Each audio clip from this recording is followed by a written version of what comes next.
नमस्कार, DD news पर आप दो टूक देख रहे हैं। मैं हूं अशोक श्रीवास्तव। आज देश की आधी आबादी के लिए बहुत बड़ा दिन है।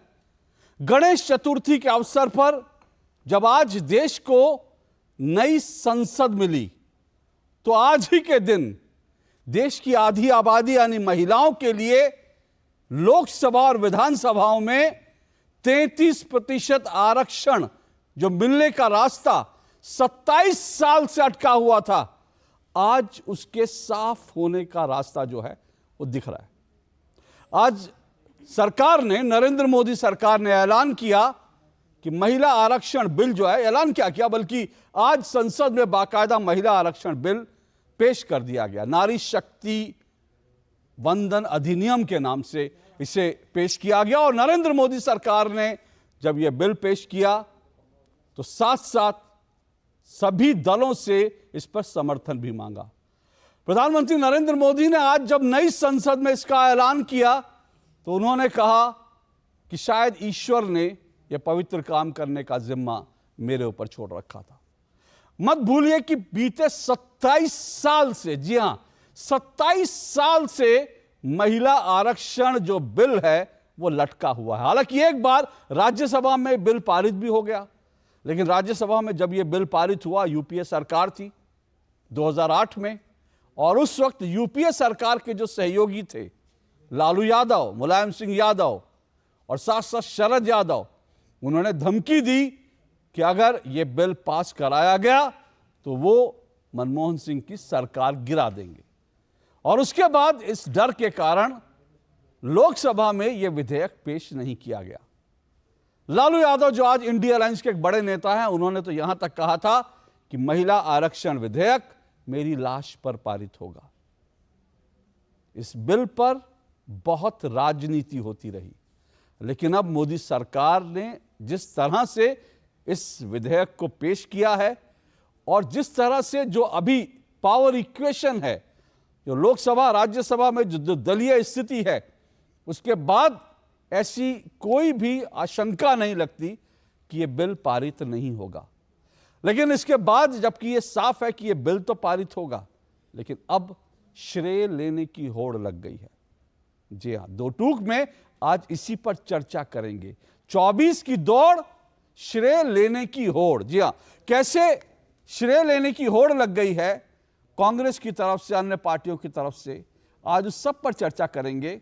साथ साथ कांग्रेस और विपक्ष ने इस बिल को लेकर इस बिल के जो प्रावधान हैं कि किस तरह से जो है परिसीमन के बाद इसको लागू किया जाएगा, जनगणना और परिसीमन के बाद, उसको लेकर कांग्रेस ने कुछ आशंकाएं भी जताई हैं। उन सब पे चर्चा करेंगे।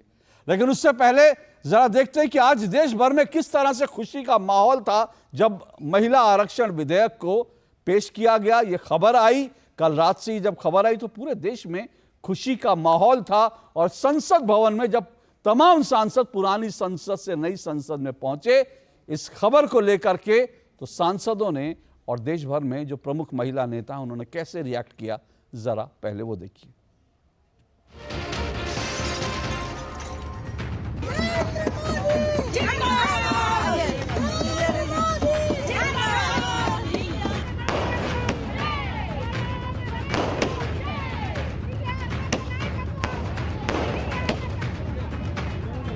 विमेन लेड डेवलपमेंट के अपने संकल्प को आगे बढ़ाते हुए हमारी सरकार आज एक प्रमुख संविधान संशोधन विधेयक प्रस्तुत कर रही है।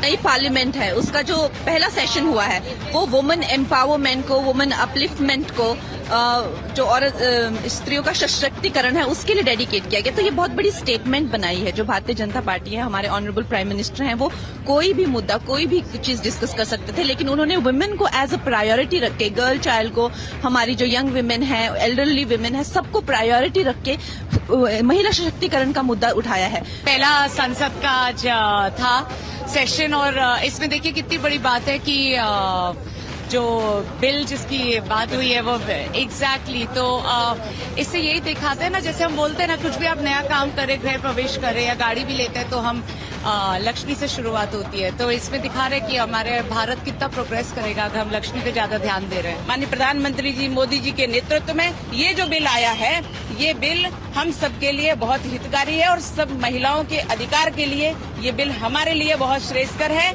और महिलाएं अब आगे बढ़ेंगी, अपने अधिकार को पाएंगी और इस देश में अपनी प्रमुख भूमिका निभाएंगी। सबसे पहले देश की तमाम महिलाओं को बधाई देता हूं। लंबे समय से हम लोग इसकी उम्मीद लगा कर रखे हुए थे कि महिलाओं का अधिकार कब इस संसद में पारित होगा।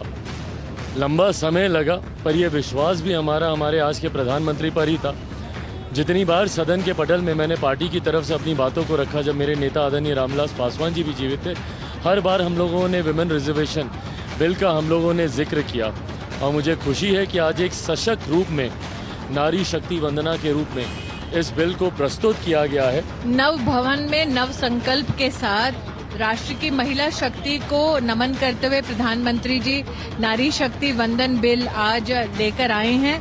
सर्वप्रथम वर्षों से महिलाओं के राजनीतिक संघर्ष को समाधान तक पहुंचाने के लिए संकल्प का स्वरूप स्वयं प्रधानमंत्री बने हैं। मैं उनका आभार व्यक्त करती हूं और ये भी कहना उचित होगा कि जब कांग्रेस पार्टी के पास लोकसभा में पूर्ण बहुमत था, तब सत्ता होने के बावजूद कांग्रेस पार्टी ने इस बिल का समर्थन नहीं किया, इस बिल को पारित नहीं किया। आज कांग्रेस के पास मौका था कि भाजपा ने आग्रह किया कि सभी दल इसका समर्थन करें, लेकिन सोनिया जी जानबूझकर सदन से गायब रहीं। उनके सुपुत्र जब बिल इंट्रोड्यूस हो रहा था तब पीठ दिखाकर चले गए और एक भी इंट्रोडक्शन के वक्त ना कांग्रेस के सदस्य ने समर्थन किया स्वर से, ना हाथ उठाकर। देखिए, ये 30 साल का संघर्ष रहा है। हमारे संविधान ने वादा किया था इक्वालिटी का, पर इक्वालिटी महिलाओं के लिए नहीं दिखाई दी। आज बाबा साहेब अम्बेडकर जी ने वो कर दिखाया था हमारे संविधान में, जो बहुत सारे डेवलप नेशंस में, अमेरिका ने लड़ाई लड़ी है, महिलाओं ने लड़ाई लड़ी है, यूरोप ने की महिलाओं ने लड़ाई लड़ी है। हमें ये अधिकार मिले थे, पर उस अधिकारों से वंचित किया गया, इसलिए ये बिल आना ज़रूरी था। आज महिला बिल की जो धमक आई है, अब महिला बिल पर वो चर्चा की है, तो महिला बिल बहुत वर्षों से प्रतीक्षा में थी कि कब महिला बिल पास हो। आज वो भी प्रतीक्षा समाप्त हुआ और महिला बिल का तैयारी हो रही है। विमेंस रिजर्वेशन बिल का हम स्वागत करते हैं, हम इन प्रिंसिपल इसका सपोर्ट करते हैं। महिलाओं का प्रतिनिधित्व चाहे लोकसभा में हो, चाहे राज्यसभा में हो, चाहे विधानसभाओं में हो, उनकी जितनी पॉपुलेशन है उससे बहुत कम है, तो हम बिल्कुल इसका स्वागत करते हैं। लेकिन अभी तक बिल हमारे सामने नहीं आया है, तो इसलिए उसकी क्या प्रोविजंस हैं, किस प्रकार से रिजर्वेशन मिलेगा, उस पर टिप्पणी बिल को देखने के बाद ही की जा सकती है। हालांकि मैं एक चीज़ ज़रूर कहूँगी कि ऑलरेडी म्यूनिसिपैलिटी में, पंचायत में महिला आरक्षण है, लेकिन मुझे लगता है कि सरकार को सिर्फ आरक्षण से यहाँ पे, चाहे विधानसभा में हो, चाहे राज्यसभा में हो, चाहे लोकसभा में हो, इससे आगे बढ़ने की ज़रूरत है। मैं यही कहूंगी कि आज हमने अपने देश की पुरानी संसद भवन से, जिसे हम संविधान सदन कहते हैं, वहां से अपने नए संसद भवन में प्रवेश किया है और नए संसद भवन में आने के बाद हम इस उम्मीद से आए हैं कि हम जो हमारी संसदीय परंपराएं हैं उनको और आगे बढ़ाएंगे और देश के लोकतंत्र को मजबूत करेंगे। और महिलाएं देश की आधी आबादी हैं, महिलाओं को आगे बढ़ाए बिना लोकतंत्र मजबूत नहीं हो सकता। इसलिए नई संसद भवन के पहले दिन जो हमारा विधेयक इंट्रोड्यूस हुआ है, वो महिलाओं की मजबूती के लिए, लोकतंत्र की मजबूती के लिए महिला आरक्षण विधेयक हम लेके आए हैं। तो एक तरफ जहां देश भर की महिलाओं में इस बात को लेकर हर्ष था, बहुत लोग जश्न मना रही थी देश भर में महिलाएं, वहीं दूसरी ओर राजनीतिक हलकों में अलग अलग तरह की चिंताएं हैं, क्योंकि 24 का चुनाव अब ज्यादा दूर नहीं है। बहुत से लोग कह रहे हैं कि नरेंद्र मोदी का ये एक और मास्टर स्ट्रोक है और 24 के चुनाव में जो आधी आबादी है, करीब करीब आधी जो वोटर हैं, उनको एक बड़ा मैसेज गया है। हालांकि महिला आरक्षण अभी 24 से तो नहीं होगा, लेकिन एक बड़ा मैसेजिंग हुआ है और वो मैसेज जो है 24 के चुनाव के लिए बहुत महत्वपूर्ण है। इसलिए विपक्ष जो है ना इसका विरोध कर रहा है, इसका विरोध कर रहा है तो ढक छिप कर, लेकिन इसका समर्थन जो है वो भी ढक छिप कर रहा है। और इसको श्रेय लेने की जो राजनीति है वो शुरू हो गई। और संसद में भी आज अजीब तरह का नजारा देखने को मिला। इस मुद्दे पर आज मल्लिकार्जुन खड़गे और साथ साथ जो वित्त मंत्री हैं वो दोनों आमने सामने आ गए। दूसरी तरफ हमने देखा राज्यसभा में अगर ये नजारा था तो दूसरी तरफ लोकसभा में अमित शाह और अधीर रंजन चौधरी, उनकी भिड़ंत हो गई महिला आरक्षण के मुद्दे पर। क्योंकि जो होड़ लेने की राजनीति है वो अब शुरू हो गई है। हर पार्टी दावा कर रही है कि महिला आरक्षण तो दरअसल उसी का ब्रेन चाइल्ड है और वही लाना चाहती थी, और ये जो पूरा श्रेय है ये नरेंद्र मोदी सरकार को नहीं बल्कि उसके खाते में जाना चाहिए। तो ये क्या है दरअसल ये श्रेय लेने की लड़ाई, जरा इस पर भी नजर डाल लीजिए। उसके बाद आज की डिबेट, आज की चर्चा को शुरू करूंगा।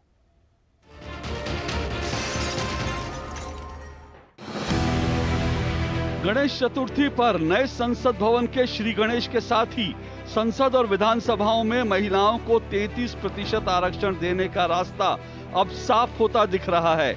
नए संसद भवन में पहले ही दिन प्रधानमंत्री नरेंद्र मोदी ने महिलाओं को 33% आरक्षण देने के लिए नारी शक्ति वंदन अधिनियम पेश कर दिया। विमेन लेड डेवलपमेंट के अपने संकल्प को आगे बढ़ाते हुए हमारी सरकार आज एक प्रमुख संविधान संशोधन विधेयक प्रस्तुत कर रही है। संसद में कल इस विधेयक पर बहस होगी। मोदी सरकार ने जिस तरह यह विधेयक पेश किया, विपक्ष से न तो विधेयक का खुलकर समर्थन करते बन रहा है न विरोध। इसलिए इंडिया अलायंस ने 24 के चुनाव देखते हुए सीधे सीधे इसका श्रेय लेने की राजनीति शुरू कर दी। खुद सोनिया गांधी ने संसद में पहुंचते ही ऐलान कर दिया कि मोदी सरकार जो विधेयक ला रही है वो हमारा है।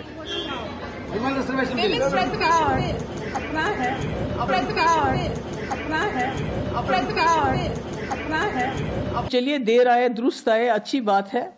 और इसकी शुरुआत एक बार जो है राजीव गांधी जी ने की थी जब उन्होंने पंचायत में 33% रिजर्वेशन शुरुआत की थी। लेकिन जो इंडिया अलायंस आज महिला आरक्षण का श्रेय लेने की कोशिश कर रहा है, उसी के नेता लालू यादव ने कभी ऐलान किया था कि महिला आरक्षण बिल उनकी लाश पर आएगा।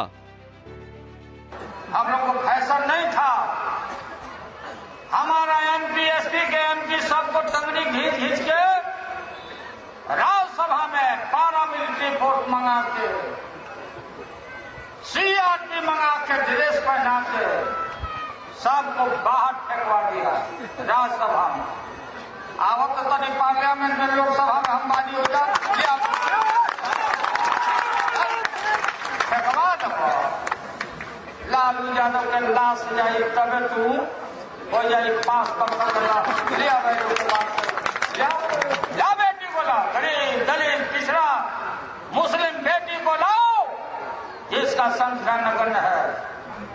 इस बीच केंद्रीय मंत्री अनुराग ठाकुर ने ऐलान किया है कि मोदी सरकार जो विधेयक ला रही है उसे पारित भी करवाएगी। जब तक सत्ता में भागीदारी नहीं होगी, महिला नेतृत्व विकास, इसी दिशा में आगे बढ़ते हुए आरक्षण लाया गया है। और मुझे पूर्ण विश्वास है जो आज तक कोई नहीं कर पाया, जो कल तक केवल लाते तो थे बिल, पास नहीं कराते थे, मोदी जी लाए भी हैं, पास कराएंगे भी।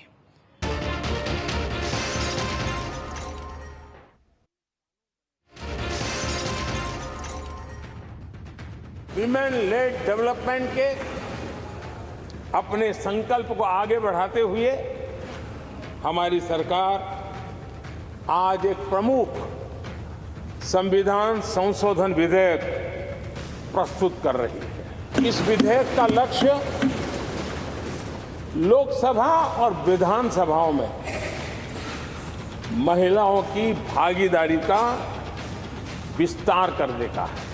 नारी शक्ति वंदन अधिनियम, इसके माध्यम से हमारा लोकतंत्र और मजबूत होगा।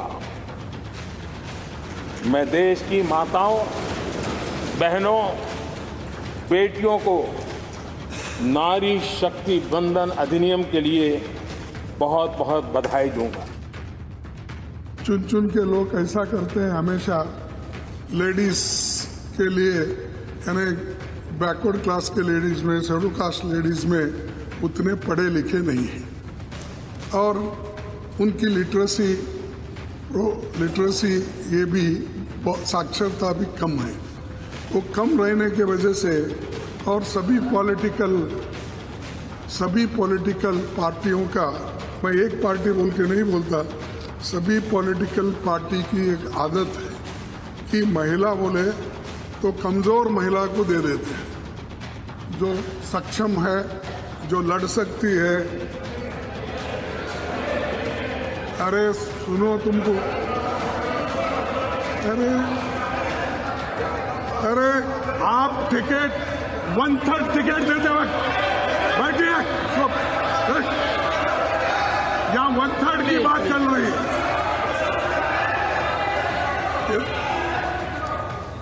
यहाँ 1/3 की बात चल रही है। मुझे मालूम है शेड्यूल कास्ट के लोगों को, बैकवर्ड के लोगों को किस ढंग से पार्टियां चुनती है। मैंने तो वो बोल रहा कुछ नहीं। Sir, I'm sorry. I respect the. Excuse me. Please. Sir, we respect the leader of the opposition, but to make a sweeping statement that all parties choose women who are not effective is absolutely unacceptable. I speak on behalf of all our women. We've all been empowered by our party, by our Prime Minister. Rashtrapati Draupadi Murmu ji is an empowered woman. Every MP of my party is an empowered woman. To make a sweeping statement, it might represent their party, although it had women presidents for their party. In spite of that, they can't have women who are empowered. But I object to him making a sweeping generalization of all parties. Leader of the opposition, please. ये पिछड़ी हुए महिलाओं को, schedule caste महिलाओं को ऐसा मौका नहीं मिलता जैसा इनको मिल रहा है। ये हम बोल रहे हैं।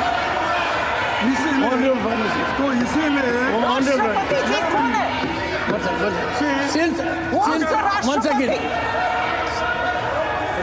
let her respond, please. Honorable Finance Minister. Draupadi Murmu ji कौन है?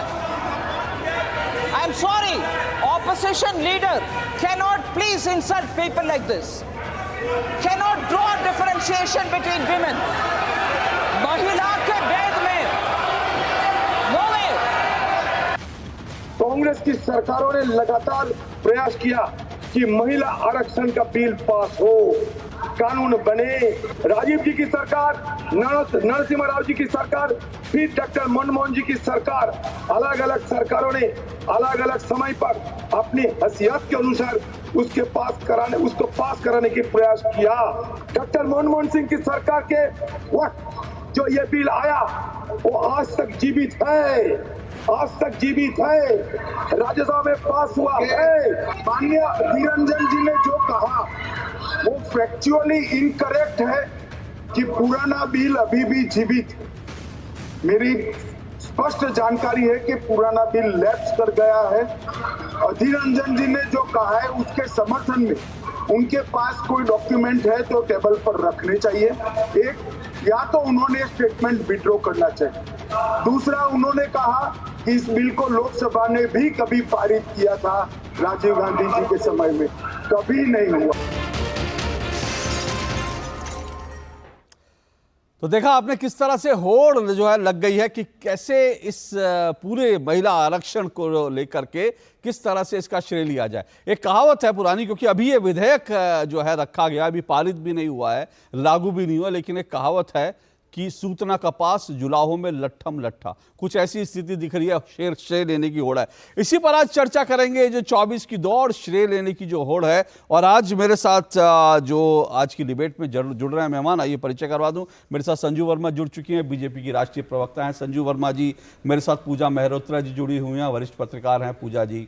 और मेरे साथ जो है स्टूडियो में अंबर जैदी जुड़ी हुई हैं, सोशल एक्टिविस्ट हैं। मेरे साथ स्टूडियो में बरखा त्रेहान जुड़ी हुई हैं, और मैं जो आपसे कह रहा हूं ना कि देश भर की सारी महिलाएं खुश है, सारी महिलाएं खुश नहीं हैं। बरखा त्रेहान जो हैं वो पुरुष आयोग की अध्यक्ष हैं, और वो कह रही हैं कि ये रिजर्वेशन गलत है, नहीं मिलना चाहिए। और मेरे साथ एडवोकेट शिवारती बजाज हैं, लॉ फर्म की मैनेजिंग पार्टनर हैं। आप सबका बहुत बहुत शुक्रिया, स्वागत। संजू वर्मा मुझे एकदम से गायब हो गए, दिख गई। संजू वर्मा आप हैं? जी जी जी जी। संजू वर्मा जी, मेरा पहला सवाल आपसे ही है। कांग्रेस कह रही है चुनावी जुमला है, अभी मिलना मिलाना कुछ नहीं है, लेकिन आपने जो है एक लॉलीपॉप थमा दिया कि इंतजार कीजिए 2029 का, 2031 का, कब जनगणना होगी, कब परिसीमन आएगा। एक लॉलीपॉप थमा दिया आपने महिलाओं को। अशोक जी, मुद्दे पर बात करने से पहले मैं कुछ पंक्तियां पढ़ना चाहूंगी आपके दर्शकों के लिए। नारी तू नारायणी, नारी तू वरदान, नारी तू नारायणी, नारी तू वरदान, नारी नर की जान है, नारी है अभिमान, नारी नर की जान है, नारी है अभिमान, नारी बिन जग सूना, सूना धरा आकाश, नारी बिन जग सूना, सूना धरा आकाश, प्रेम प्रतिष्ठा मान सब, बिन नारी उपहास, प्रेम प्रतिष्ठा मान सब, बिन नारी उपहास। कहने का तात्पर्य यह है कि सदियों से, दशकों से नारी को हमने नारायणी के रूप में स्टेटस दिया है। हमने कहा है कि नारी एक वरदान है, नारी जननी है। हम नारी को दुर्गा, काली, सरस्वती, लक्ष्मी मां के तौर पे पूजते हैं। पर एक बात बताइए, आज मैं भारतीय जनता की राष्ट्रीय प्रवक्ता नहीं, एक आम नागरिक, एक आम महिला के तौर पे कुछ कहना चाहती हूं। सदियों तक, और मैंने कॉर्पोरेट सेक्टर में सबसे बड़ी बड़ी बल्ज ब्रैकेट फर्म्स में काम किया है एज एन इन्वेस्टमेंट बैंकर, और मुझे आज भी याद है कि जब मैंने अपनी इन्वेस्टमेंट बैंकिंग की जर्नी शुरू की थी जेपी मॉर्गन में, मुझे लोगों ने कहा था, you know, why is she entering investment banking and stock broking, you know, this is not an area meant for women. You know, investment banking, stock broking, ये this is a male bastion. ठीक है, यहां पर तो ज्यादातर पुरुष और लोग मखौल उड़ाते थे। अरे ये कौन है, अरे क्यों है, अरे आज ऐसा पहनकर क्यों आई हैं, अरे ये कहां रहती हैं। मतलब आपके काम के अलावा आपकी बाकी सारी चीजों को लेकर आपकी आलोचना होती थी। कहने का तात्पर्य यह है कि एक जो बहुत इंटरेस्टिंग स्टडी की थी, उसका भी मैं जिक्र करना चाहूंगी। Harvard Kennedy school of public policy, उन्होंने 2010 में एक स्टडी की जिसका रिजल्ट निकला, not only emerging market economies या developing economies, India, China, Indonesia, what have you, आप यदि अमेरिका, ब्रिटेन, यूरोपियन यूनियन की सबसे बड़ी अर्थव्यवस्थाओं की भी बात करें, तो उस स्टडी ने यह बताया कि जो बेसिक ग्लोबल पॉलिटिकल सिस्टम और स्ट्रक्चर है वो पेट्रियार्कल है, वो मेल डोमिनेटेड है, जो अल्फा मेल को सलाम करता है, जहां नारी और नारी शक्ति की बातों की दुहाई तो दी जाती है, पर जब असल बात आती है विमेन एम्पावरमेंट की, तो वही नेता जो विमेन एम्पावरमेंट की दुहाई लगाते हैं वो गायब हो जाते हैं। ये संक्षेप में हार्वर्ड केनेडी स्कूल की 2010 की जेंडर इक्वालिटी और जेंडर पैरिटी रिलेटेड स्टडी का नतीजा निकला। मुझे इस बात की बेहद खुशी है। अभी लोग कहेंगे अरे भाई संजू वर्मा इज अ मोदी भक्त, संजू वर्मा इज एन अंध भक्त। Cutting political and ideological differences and setting them apart, बात यह है, मुझे यह बताइए कि पिछले 9-9.5 सालों में मोदी सरकार के नेतृत्व में, चाहे बात करें शौचालयों की, 11.5 करोड़ शौचालय बनाए गए प्रधानमंत्री स्वच्छ भारत अभियान के तहत। फिर बात करते हैं जनधन योजना की, 50 करोड़ से ज्यादा बैंक अकाउंट, बैंक खाते खुले हैं पिछले 9.5 सालों में, जिसमें से 56% से ज्यादा बैंक खाते महिलाओं के लिए खुले हैं। फिर बात करते हैं प्रधानमंत्री मुद्रा योजना की, 23 लाख करोड़ के अमाउंट से ज्यादा का अब तक का डिसबर्समेंट यानी वितरण हो चुका है।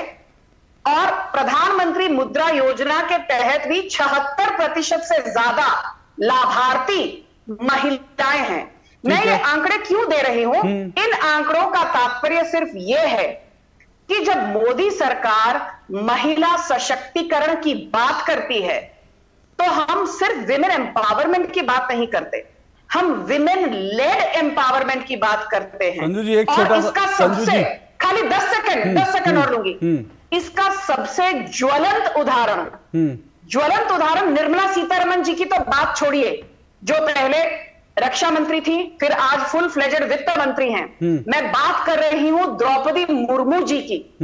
ओडिशा के केउंझर जिले से मुझे पता है कि 90% से ज्यादा लोगों ने केउंझर जिले का नाम तक नहीं सुना होगा, जो कि भारत के सबसे पिछड़े जिलों में से एक है। सांथाल समुदाय की एक महिला, वो आज भारत की राष्ट्रपति हैं और इसका श्रेय मोदी सरकार को जाता है। संजू जी एक मिनट, मेरा छोटा सा एक इंटरवेंशन है, उसके बाद मैं मूल सवाल पे फिर आऊंगा, क्योंकि अभी आपने जो कहा, देखिए इसमें कोई दो राय नहीं कि आपकी जो निजी उपलब्धि, और मैं कहूं यहाँ पे तमाम जो महिलाएं बैठी हुई हैं सबकी अपनी निजी उपलब्धि जो है वो बहुत बड़ी है, राष्ट्रपति जी से लेकर आप सबकी, क्योंकि पैट्रियार्कल सोसाइटी, इससे हम इनकार नहीं कर सकते। और मुझे नहीं पता आप लोग बिल कब लाएंगे और मतलब बिल कब आएगा और कब लागू होगा, लेकिन देखिए हमारी मंशा तो बड़ी साफ है। आज मैंने अपने जो मेरी जो गेस्ट लिस्ट है उसमें मैंने आज 100% 100% आरक्षण महिलाओं को दे दिया है। आज मेरी डिबेट में पूरा का पूरा 100% आरक्षण महिलाओं को है। तो आज हमने तो एक कर दिया, आप लोग कब करेंगे मुझे नहीं पता। लेकिन मैं संजय जी एक छोटा सा एक मेरा सवाल, उसके बाद फिर मैं अगले उस पर, और लेकिन मूल सवाल पे मैं बना रहूंगा कि कैसे होगा, कब होगा। आपने कहा 9.5 सालों में, ठीक है, आपने जो आंकड़े गिनाए बिल्कुल सही है, महिलाओं के लिए आपकी सरकार ने बहुत कुछ किया, लेकिन इन्हीं 9.5 सालों में हाथरस भी होता है। इन्हीं 9.5 सालों में महिलाओं का जो पहलवान है उनका भी हम देखते हैं। इन्हीं 9.5 सालों में मणिपुर भी होता है। इन्हीं 9.5 सालों में बीजेपी के कई जो हैं, एक विधायक, उत्तर प्रदेश के विधायक, उनके ऊपर तमाम तरह के आरोप लगते हैं। तो ये सब भी 9.5 सालों में होता है। तो फिर जो है कैसे वुमेन एम्पावरमेंट को माना जाए कि आप ही लोग इसके जो है बिल्कुल चैंपियन हैं? अशोक जी, आपकी बात बिल्कुल सही है। मणिपुर को झुटलाया नहीं जा सकता। जो कुलदीप सेंगार एक्स बीजेपी नेता ने उन्नाव में किया, उसको नहीं झुटलाया जा सकता, ना हाथरस को झुटलाया जा सकता है। और बृजभूषण शरण को फिलहाल तो बेल मिली हुई है। न्याय प्रणाली के तहत यदि उनको गुनहगार माना गया तो मैंने इस बात पर ट्वीट भी किया, law should take its course. पर भारतीय जनता पार्टी और कांग्रेस, क्योंकि कांग्रेस के बारे में मैं इसलिए जिक्र कर रही हूं क्योंकि कल से डंका बजाया जा रहा है। सोनिया गांधी ने कहा ये तो अपना है, मतलब महिला आरक्षण बिल ये तो अपना है। भारतीय जनता पार्टी, मैं आपकी डिबेट में भी आई थी, मैंने कहा उन 2 कुकी महिलाओं के साथ जो मणिपुर में हुआ, जो आरोपी हैं, उनको फांसी की सजा लगनी चाहिए। पर मैं कई डिबेट्स पर जाती हूं, प्रोलिफिक डिबेटर हूं इंग्लिश और हिंदी चैनल्स पर। कई डिबेट्स पर जब कांग्रेस से पूछा गया कि जोधपुर में जब एक छोटी बच्ची के साथ सामूहिक बलात्कार हुआ, या फिर करौली राजस्थान में जब एक 14 साल की बच्ची के साथ लगातार 2 बार बलात्कार हुआ पुलिस FIR लिखने के बावजूद, जब भीलवाड़ा में एक दलित बच्ची 16 साल की उसके साथ बलात्कार हुआ, क्या आप उसका भी खंडन करेंगे? मैं मणिपुर का खंडन करती हूं। कांग्रेस के मुंह में दही जम गया। प्रवक्ता चुप। बात यह है, जैसे इंग्लिश में कहावत है, half the battle is won if you take cognizance of the problem. जो समस्या है, आप समस्या को एक्नॉलेज तक नहीं करना चाहते। मैं मणिपुर पर बात करने को तैयार हूं, क्या कांग्रेस राजस्थान, छत्तीसगढ़ पर बात करने को तैयार है? क्या आरजेडी बिहार पर बात करने को तैयार है, जहां जंगल राज खुलेआम चल रहा है? तो डिफरेंस ये है, बीजेपी प्रॉब्लम को एक्नॉलेज करती है और सॉल्व करने की कोशिश करती है, कांग्रेस तो प्रॉब्लम को एक्नॉलेज तक नहीं करती। ओके, पूजा मेहरोत्रा जी, सवाल यह है कि ये मोदी सरकार का एक बड़ा फैसला है, लेकिन क्या ये इसको चुनाव की दृष्टि से ही देखना चाहिए, क्योंकि अभी 2024 बहुत दूर नहीं है, या फिर ये एक वुमेन एम्पावरमेंट की दिशा में एक बड़ा कदम है? क्योंकि चुनाव की दृष्टि से मैं कह रहा हूं, क्योंकि होड़ लेने की जैसी राजनीति सोनिया जी ने भी कहा ये तो हमारा है, तो साफ तौर पर दिख रहा है कि अगले 24 के चुनाव में ये जैसी विधेयक पारित होगा, एक बड़ी लड़ाई होगी कि भाई ये विधेयक किसका, ये कानून बनाने का श्रेय किसको जाएगा? सबसे पहले तो आप सभी का बहुत शुक्रिया। और पहले अशोक जी, मैं आपसे ये कहूंगी, रिजर्वेशन की बात की कि आपने सारा ये ब्लॉक जो है महिलाओं के लिए रिजर्व कर दिया है। हम सभी अपनी अपनी जगह पे कहीं पे एस्टैब्लिश थे, तभी आपने हमें यहाँ पे पहुंचा दिया है ना। और हमें अभी हमने अपने आप को साबित किया, तभी शायद हम लोग आपके इस शो में बैठे हैं, चाहे वो संजू जी हो, मैं हूँ, या हमारी और महिला साथी जो हमारे साथ बैठी हुई हैं। अब आते हैं आरक्षण के ऊपर। तो मैं इसे पोस्ट डेटेड चेक की तरह देख रही हूँ। हम लोग भी आज न्यूज रूम में पूरे टाइम यही देख रहे थे, बहुत खुश हो रहे थे, आइसक्रीम की बात हो रही थी। और मैं तो 2010 में मैं उस समय थी, मेरी रिपोर्ट थी उस समय कि भाई अब तो महिला आरक्षण हो जाएगा और महिलाओं की भागीदारी बढ़ेगी। लेकिन इसको अगर जब पूरी चीजें पढ़ी गई और उसमें जब पता चला कि भाई अभी तो ये 2024 के बहुत दूर है, तो अभी क्यों इसका पासा फेंका गया है, मुझे तो नहीं समझ आता कि अभी ना ही महिला आरक्षण बिल आप जो है वो पास भी कर देते हैं तो उससे महिलाओं को 2024 में तो कोई फायदा नहीं, और 2029 में भी क्या होगा, ऐसा क्या आपको लग रहा है? मुझे तो जिस तरह से परिसीमन की बात हो रही है, सेंसेक्स की बात हो रही है, जो चीजें 2021 में होनी थी कोविड की वजह से नहीं हुई, उसके बाद इसको अभी अब कब सेंसेक्स होगा ये भी नहीं पता है। तो इसको हम क्या कहें, एक जुमला जो कांग्रेस कह रही है, या नीतीश कुमार को देखें कि भाई हम तो बहुत समय से इस पे काम कर रहे हैं और बहुत सारे बिहार तो इसमें बहुत तेजी से आगे आया है ना। तो मुझे नहीं लगता कि 2024 के लिए ये पास हो भी पाएगा। मतलब इस पे कोई फायदा महिलाओं को होने जा रहा है, नहीं तो बहुत सारी महिलाएं ऐसी हैं। और उसमें भी अगर पंचायत की बात करें तो जिस तरह से पंचायत पति होते हैं, चलो आज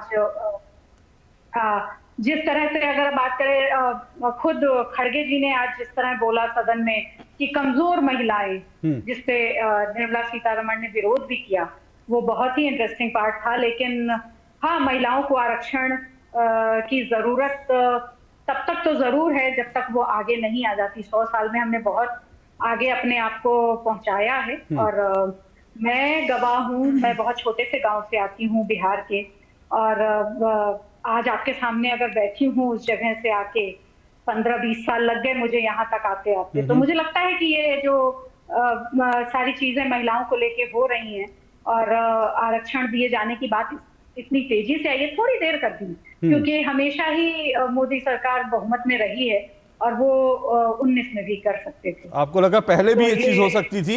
लेकिन मैं जैसा कि संजू जी ने और आपने कहा, और उसके बाद जब आप ये कह रहे हैं कि आप लोग जो है अपनी मेहनत से यहाँ पहुंचे, और सब लोग मेहनत से पहुंचे, वैसे वैसे बरखा जी यहाँ खुश हो रही है क्योंकि बरखा जी का ये तर्क जो है मजबूत हो रहा है कि भाई महिलाओं बिना आरक्षण के भी आ सकती हैं। लेकिन मैं इसमें आऊंगा, और आपने जो सवाल उठाया संजू जी, उसका फिर आऊंगा मैं उस पर रिस्पॉन्ड करने के लिए। लेकिन मुझे एक छोटा सा ब्रेक लेना है, और इस बीच मेरे साथ साध्वी प्रज्ञा भारती भी जुड़ चुकी हैं, आध्यात्मिक गुरु हैं, और वो आज क्यों जुड़ी हैं उनसे भी मैं एक जरूर सवाल लूंगा। मैं फिर कह रहा हूं, आज मेरे शो में, मेरे गेस्ट लिस्ट में 100% महिला आरक्षण है, कोई पुरुष नहीं है। तो ये भी एक संकेत है। सोचिए, हम तो महिलाओं के हमेशा हितैषी रहे और हम चाहते हैं महिलाएं आगे बढ़े। एक ब्रेक के बाद लौट रहा हूं मैं। चाची, कल्याण भव, सुखी भव, और सबसे जरूरी आशीर्वाद, आयुष्मान भव। वो तो मोदी सरकार सबको दे रही है। देश के धनी आदमी जिस प्रकार से आरोग्य की सेवा प्राप्त कर सकते हैं, अब मेरे देश के गरीब को भी वही सेवाएं उपलब्ध होनी चाहिए। शुरू हो रहा है आयुष्मान भव अभियान 17 सितंबर से। आयुष्मान आपके द्वार का तीसरा चरण, मोबाइल से ही बन जाएगा आयुष्मान कार्ड। आयुष्मान मेला आयोजन, जहां कई बीमारियों की होगी मुफ्त जांच और इलाज। अंगदान शपथ पंजीकरण, जिससे हमारे बाद भी किसी और को मिले जीवन।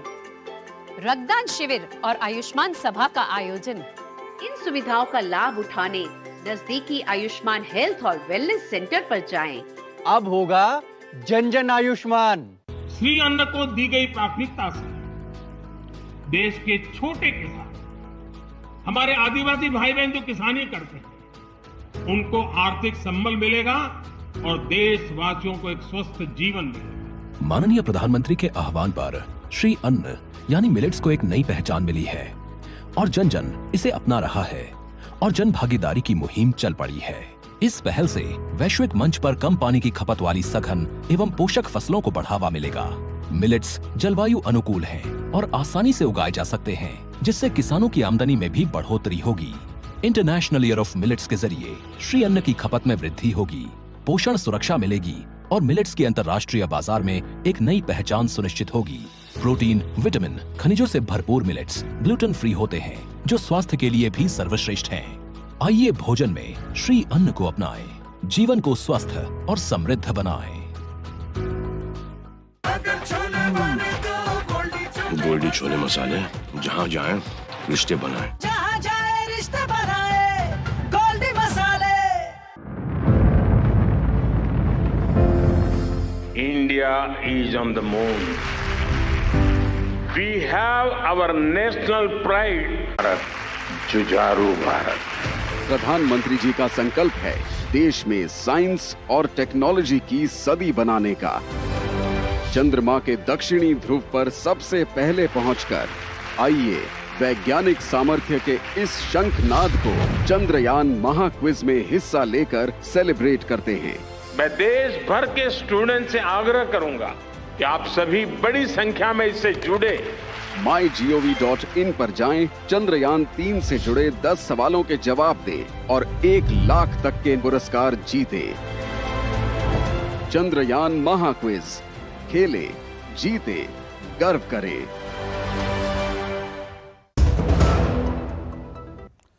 दोस्तों, आप देख रहे हैं 24 की दौड़ और श्रेय लेने की होड़। जिस तरह से महिला आरक्षण को लेकर के श्रेय लेने की होड़ मच गई है, वो अपने आप में बड़ा दिलचस्प है, क्योंकि अब ये तो तय है जिस तरह का इक्वेशन है, नरेंद्र मोदी सरकार महिला आरक्षण जो विधेयक है उसको पारित करवा लेगी, लेकिन कब तक होगा, ये लागू कब तक होगा, इसको लेकर बड़े सवाल हैं। और दूसरी चीज हम जो देख रहे हैं वो ये कि 24 के चुनाव में ये होड़ लग गई है कि दरअसल इसका श्रेय किसे मिले।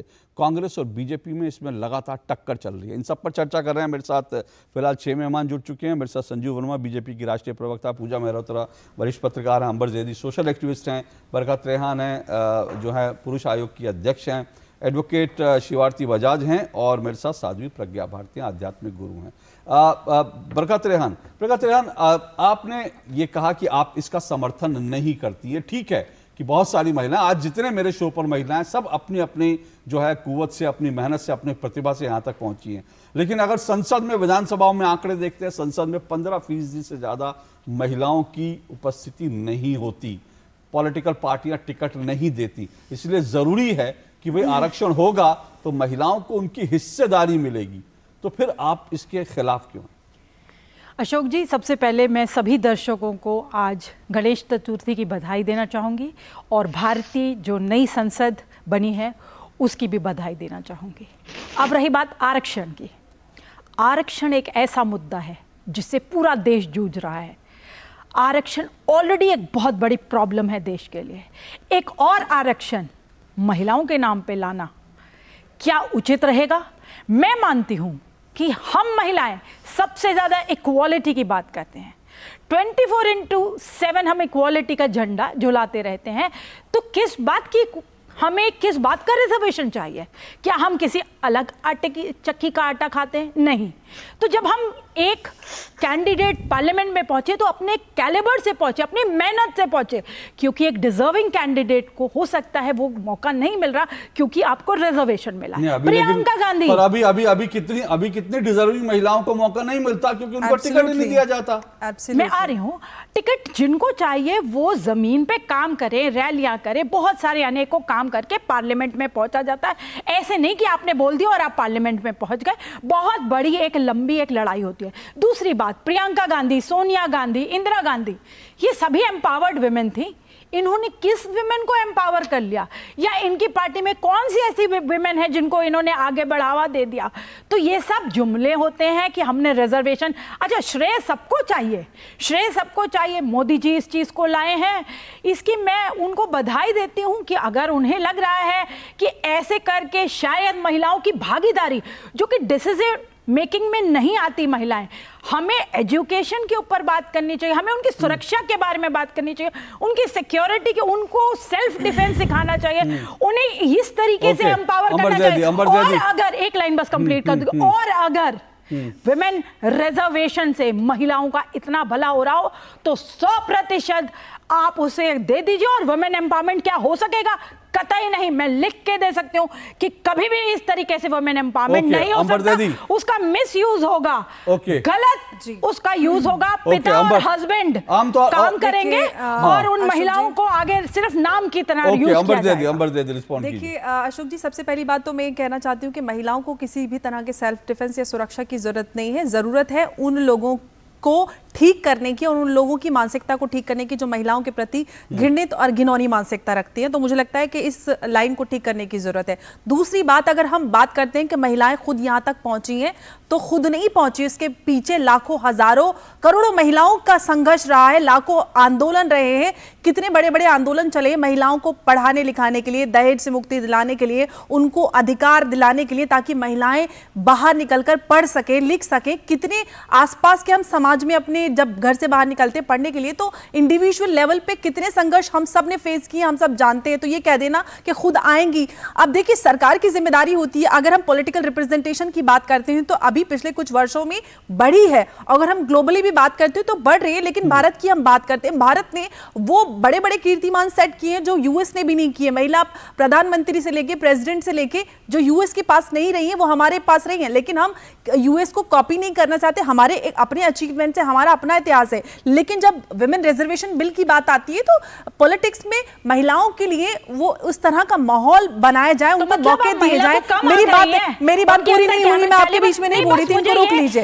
मैं महिलाओं को कम नहीं आंक रही हूँ, मेरे आप मेरी बात पूरी होने दीजिए। बरखा जी, मैं इस तरह से बहस नहीं करती हूँ, मेरी बात पूरी होने दीजिए। देखिए ये बहुत अहम है, और यहाँ पर जितने भी लोग बैठे हुए हैं, मैं वो समय याद दिलाना चाहती हूँ कि आज से 6-8 साल पहले जब हम ट्रिपल तलाक पे बहस करते थे तो हर कोई ये कहता था कि बीजेपी अगर महिलाओं की इतनी हितैषी है तो महिला आरक्षण बिल ले आए। और आज जब महिला आरक्षण बिल ले आए तब ओबीसी, एससी, एसटी और एमटी, पीटी, पता नहीं क्या क्या ले आए। यही लोग हैं जो सबसे ज्यादा महिला आरक्षण बिल का डंका पीटते थे। अभी जब विधानसभा चुनाव हुए थे तब इन्होंने नारा दिया लड़की हूं लड़ सकती हूं, और महिलाओं को आरक्षण भी दिया, तब तो ओबीसी, एससी, एसटी नहीं किया था। और ये यही भी सब नारा लगाते हैं कि महिलाएं सबकी सांझी होती हैं। आप महिलाओं में भी आप ये जातीय और वर्गीय भेद कर दीजिए। आप खुद देश में इस तरह का मतभेद और इस तरह के भेद करके आप अपनी जो जातिगत और दलगत राजनीति करते हैं वही उसका ये परिणाम यहाँ पर भी पेश कर रहे हैं। महिलाओं को तो एक रहने दीजिए, अगर महिलाओं को आगे बढ़ाने के लिए कोई सरकार प्रतिबद्ध है, बीजेपी ने महिलाओं को लेकर कितने सारे काम किए हम उंगलियों पे गिना सकते हैं। तो मुझे लगता है कि अगर इंटेंशन या टाइमिंग को भी लेकर सवाल उठाते हैं तो मुझे लगता है इसका स्वागत करना चाहिए हर एक महिला को। मैं शिवारती बजाज जी आपके पास आ रहा हूं। क्या आपको लगता है कि कानून बनाने से और आरक्षण देने से वुमेन एम्पावर हो जाएंगी राजनीति में? क्योंकि अगर महिलाओं की संख्या बढ़ जाएगी, क्योंकि हम देखते हैं हर जगह पे महिलाओं के खिलाफ अपराध बढ़ रहे हैं, महिलाओं को जो है हर जगह शोषित हैं, पीड़ित हैं। क्या आपको लगता है राजनीति में एम्पावर करने से कोई बड़ा बदलाव समाज में आ जाएगा, आपको लगता है? Ashok ji, thank you. It is a pleasure to be a part of your panel. And जैसे आपने कहा, आप नारी शक्ति के विजन को स्टिक कर रहे हैं पूरी तरह अपने पैनल पे, so thank you for that. Firstly happy Ganesh Chaturthi to everybody. And हम सबको प्राउड होना चाहिए कि गणेश चतुर्थी बेसिकली एक नए आगमन के लिए, किसी भी प्रकार के नए आगमन के लिए जानी जाती है। आज हमारा नया पार्लियामेंट है, उसमें एक बिल पेश होता है, सो आई थिंक ये अपने आप में काफी ऑस्पिशियस चीज है। But I will talk from a very legal stand point of view. अगर मैं लीगली बात करूं जी, एक चीज कहा जाती है लाइफ में, that ideas are dime a dozen, execution is key. कि कई आइडियाज होते हैं पर जो करता है वो मैटर करता है, राइट? तो आज ये कुछ ऐसा दिन है जहाँ एक ऐसा स्टेप लिया गया है टूवर्ड्स अ गोल कि विमेन को एक तरह से आप पॉलिटिकल लेवल पे विजिबिलिटी दें। अब आपका जो, अगर मैं स्पेसिफिक प्रश्न आपका जो था कि ये हमें हेल्प कैसे करेगा, तो इसको अगर मैं 3 हिस्सों में तोड़ूं, just sticking to the point here, देखिए इस बिल में अगर आप देखें तो आप इसमें जो 1/3 रिजर्वेशन दिया गया है विमेन को, वो बड़े ग्रास रूट लेवल से दिया गया है। फ्रॉम द टाइम कि वो इलेक्शन में खड़ी हो, वहां से विमेन एम्पावरमेंट शुरू हो रही है इस बिल में। और ये जो इससे आप देखिए ग्रास रूट लेवल से जब वो इलेक्ट होंगी, सो उससे कितना इफेक्ट पड़ेगा बॉटम डाउन से टॉप अप तक जाने में, उससे वहां पे पूरी चेन में बड़ी इफेक्ट आएगी लीगली भी। और ये जो आपके जितने कंसर्न्स आपने अभी बोले, मैं अब एक एक को एड्रेस करने जाऊंगी तो समय कम है हमारे पास, पर ये सारे इफेक्ट कहते हैं ना, जिस तन लागे उस तन जाने, जो सारे इफेक्ट्स है जो विमेन फेस करती आ रही हैं और आती गई हैं, वो अपने आप रिजॉल्व होते रहेंगे। बिकॉज अगर आप देखें यू नो, अगर आप ये बिल पढ़े तो इसमें बड़ी क्लियरली दिया हुआ है statement of objective and reason, उसमें बड़ी क्लियरली दिया हुआ है कि ये विकासित भारत को इनेबल करने के लिए लाया जा रहा है ये बिल। और इसमें रिजर्वेशन, चलिए 1/3 रिजर्वेशन है, end of course I understand काफी लोग इसको सिर्फ रिजर्वेशन देख रहे हैं, पर हम ये नहीं देख रहे हैं ये पहली टाइप की रिजर्वेशन है जो लीगली लाई जा रही है, जिसमें एक अपर कैप है जो 15 साल बाद ऑफ इट्स इन्फोर्समेंट सीज कर दी जाएगी। ओके, ये इंटरेस्टिंग फैक्ट है। नहीं, Yes, so that means ये गलत है। जो पहले रिजर्वेशन मिली है वो क्या वापस ली गई है? आफ्टर डीलिमिटेड, ठीक है, एक मिनट, ये इम्प्लीमेंट नहीं हो पाया वो अलग बात है, लेकिन कानून के हिसाब से तो सच्चाई ये अलग बात है, इम्प्लीमेंट हो पाता है नहीं हो पाता। जी, ओके, ठीक है, हाँ जी। देखिए, अगर इम्प्लीमेंटेशन की बात हो रही है तो फिलहाल पार्लियामेंट में जो मेजोरिटी है वो सारे जानते हैं कि एक बिल का पास होने की प्रोबेबिलिटी क्या चल रही है आजकल, राइट? तो अगर I am just sticking to the legal facts here, तो वो 15 साल की डीलिमिटेशन के साथ आ रहा है, जिससे प्रूव होता है कि ये नारी शक्ति और विकासित भारत को पुश करने के लिए आ रहा है, अमृतकाल में भारत को क्यों ले जाने के लिए आ रहा है। बट लीगली इन सब रीजनिंग ये है कि it is coming with upper cap. ऐसा नहीं है कि एक बार आ गया तो फिर आ गया।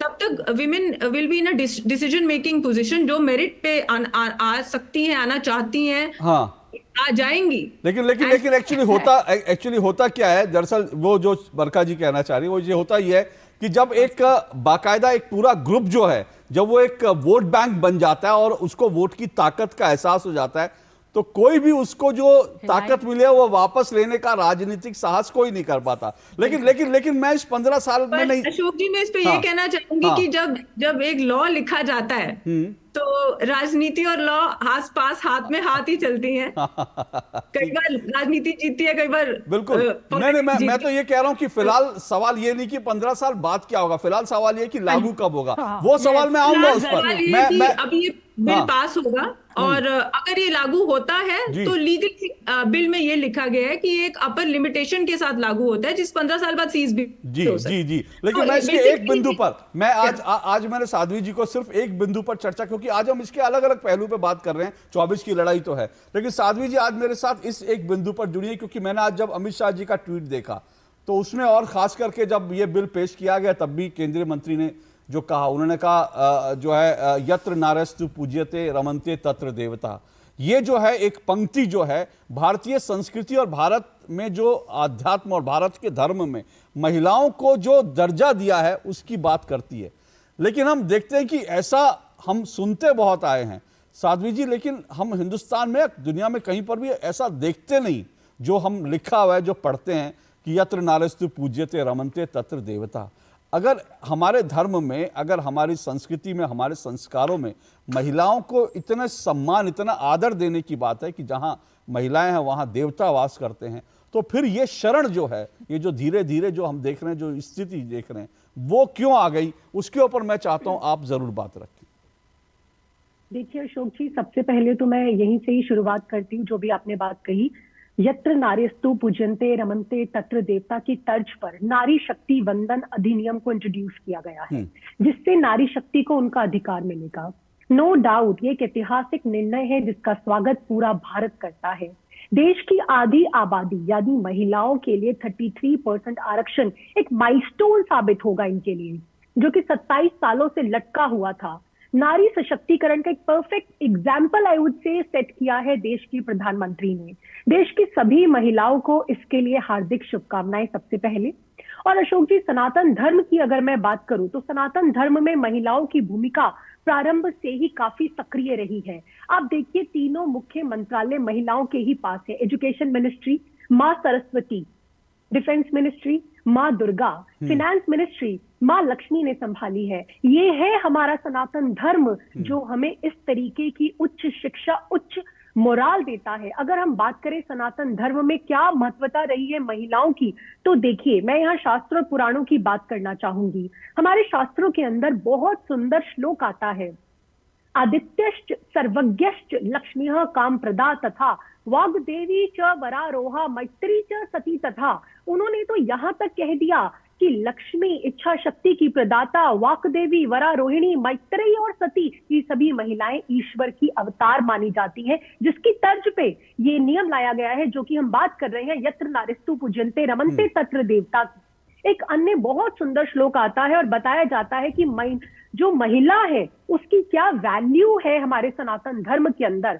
यत्र पर्यापी विश्वासं निहंत्या चरितानि च सतंग लोकमय कुर्याद योत्र नार्याभि गच्छति। यानी जो व्यक्ति महिला को क्षति पहुंचा सकता है उसको किसी लोक में भी स्थान नहीं मिलता, ये कहा गया है हमारे शास्त्रों के अंदर। और अगर मैं बात करूं नारी के रोल की, तो आप देखिए, माता अनुसुईया, माँ देवकी, अरुंधति, अंजना, माँ चारुमती, माँ जीजाबाई। हम जानते हैं कि सनातन धर्म में महिलाओं का स्थान हमेशा से ही सर्वोत्तम रहा है।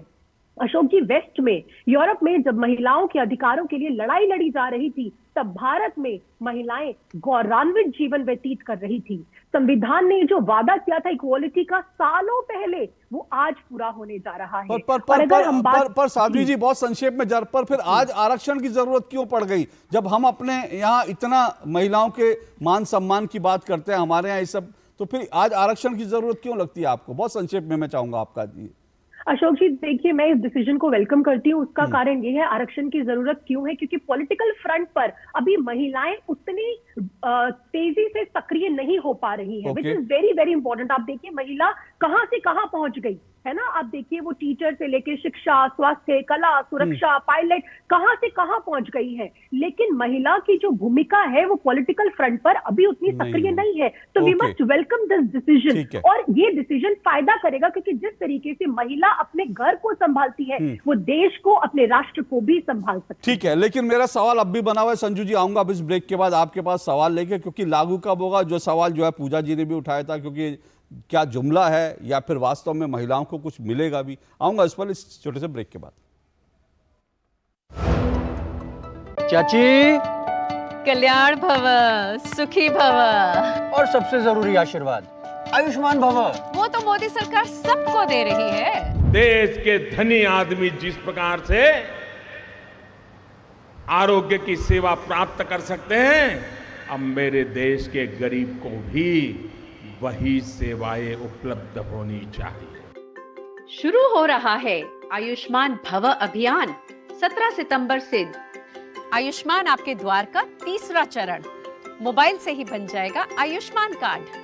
आयुष्मान मेला आयोजन, जहां कई बीमारियों की होगी मुफ्त जांच और इलाज। अंगदान शपथ पंजीकरण, जिससे हमारे बाद भी किसी और को मिले जीवन।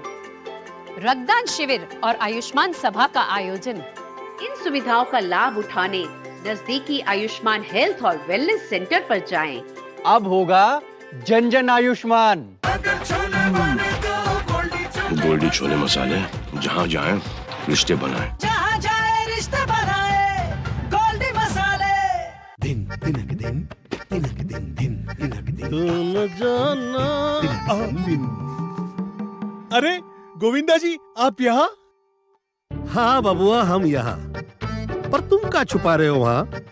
कुछ भी तो नहीं। जब दांत खाज की खुजली पे ना हो काबू तो उसे गमछे से नहीं छुपाते बाबू। तो फिर उसे भगाए कैसे? जालिम लोशन लगाकर दांत खाज की खुजली एक्जिमा जड़ से निकाले। अभी खरीदे जालिम लोशन। तो दो टुक आप देख रहे हैं और दो टुक में 24 की दौड़ और शेर की होड़ उसी पर बात कर रहे हैं। जल्दी से मैं जाऊंगा संजू वर्मा जी। सवाल यही है कि शायद 24 में आपको फायदा तो हो जाए, लेकिन सवाल है कि महिलाओं को क्या मिलेगा और कब मिलेगा, ये बड़ा सवाल है। अशोक जी, मैं दोबारा एक पंक्ति दोहराना चाहती हूँ। हमारे कई हिंदू टेक्स्ट में ये कहा गया है, नारी तू मां अस्ति, नारी तू कन्या अस्ति, नारी तू भागिनी अस्ति।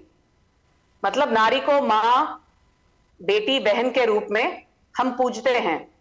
बट जो मोदी सरकार ने कहा है विमेन एम्पावरमेंट, नारी सशक्तिकरण से we are moving on to women led empowerment. और इसका मैं बार बार दोहराऊंगी, निर्मला सीतारमण जी तो एक ज्वलंत उदाहरण है ही, पर द्रौपदी मुर्मू जी का राष्ट्रपति बनना यह सबसे बड़ा ज्वलंत उदाहरण है कि सांथाल ट्राइब की केउंझर डिस्ट्रिक्ट ऑफ ओडिशा एक पिछले जिले की महिला आज भारत की राष्ट्रपति है। इससे ज्यादा गौरवान्वित होने वाली बात हो ही नहीं सकती एज अ महिला, forget as a national spokesperson of BJP और any political ideology that I may subscribe to. अभी बात में किसी ने यहां जुमलेबाजी की बात की थी, हालांकि बातें सबने बहुत बेहतरीन की, मिस बजाज ने या फिर बरकत Rehan who's today the sole lone warrior who's against the flow of the narrative. No, I'm not against.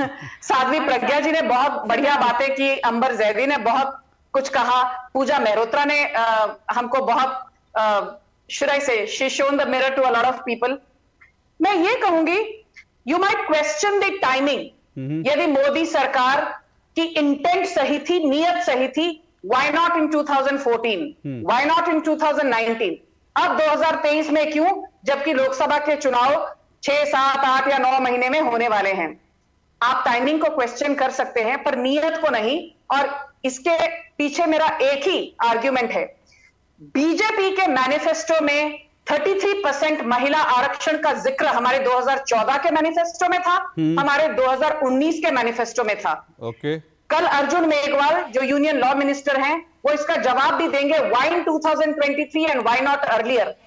पर मैं एक बात कहना चाहूंगी, चाहे अनुच्छेद 370 का एब्रोगेशन हो, चाहे इंस्टेंट ट्रिपल तलाक को इलीगल करार देना हो, हमने जब जब किसी चीज को अपने मैनिफेस्टो में रखा है, हम अपनी बात पर कायम रहे हैं, अड़े रहे हैं और उस बात को we have translated promises into action। इसलिए जुमलेबाजी का जब हम पर आरोप लगता है तो मैं एक ही बात कहूंगी कि 2010 में सोनिया गांधी ने कहा we cannot pass the women reservation bill because some of our own people are against it। उस वक्त भी राज्यसभा में भारतीय जनता पार्टी ने 2010 में विपक्ष में रहते हुए कांग्रेस का समर्थन किया था, समाजवादी पार्टी और आरजेडी ने कांग्रेस का समर्थन नहीं किया। तो हमारा ट्रैक रिकॉर्ड यही है, be it in power, be it outside power.